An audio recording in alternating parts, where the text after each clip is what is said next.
ರಾಜರೇ. ನೋಡಮ್ಮ ತಾಯಿ, ನನ್ನ ರಾಜ್ಯದಲ್ಲಿ ಮಳೆ ಬೆಳೆ ಇಲ್ಲದ ಸಲುವಾಗಿ ನನ್ನ ಪ್ರಜೆಗಳು ಮತ್ತು ದನಗಳು ಅನ್ನ ನೀರ ಮೇವ ನೀರ ಇಲ್ಲದೆ ಬಳಲುತ್ತಿದ್ದಾರೆ. ಅದಕ್ಕಾಗಿ ತಮ್ಮ ಹತ್ತಿರ ಕಾಮಧೇನು ಕಲ್ಪರಕ್ಷೆ ಇರುವಂತೆ ಅದನ್ನು ಕೊಟ್ಟು ಕಾಪಾಡಿ ತಾಯಿ.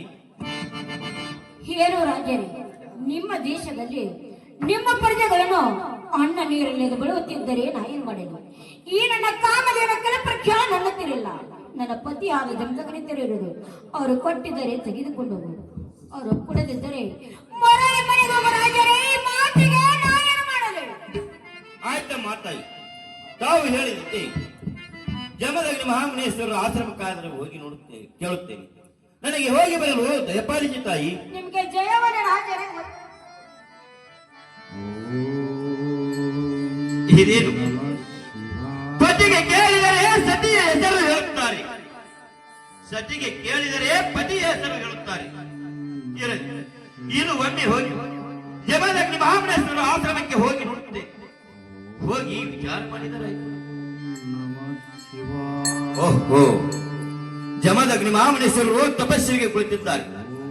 ನನಗೆ ಇದೇ ಒಳ್ಳೆಯ ಸಮಯ. ಈಗ ಅವರನ್ನು ಮೋಸದಿಂದ ಹೊಡೆದು ಕಾಮಧೇನ ಕಲ್ಪರಕ್ಷೆಯನ್ನು ತೆಗೆದುಕೊಂಡು ಹೋಗಬೇಕು.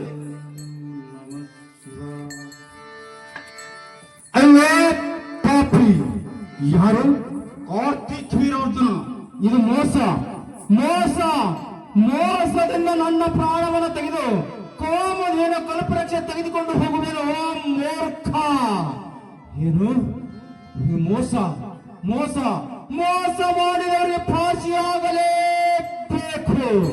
ರೇಣುಕಾ, ರೇಣುಕಾ, ರೇಣುಕಾ,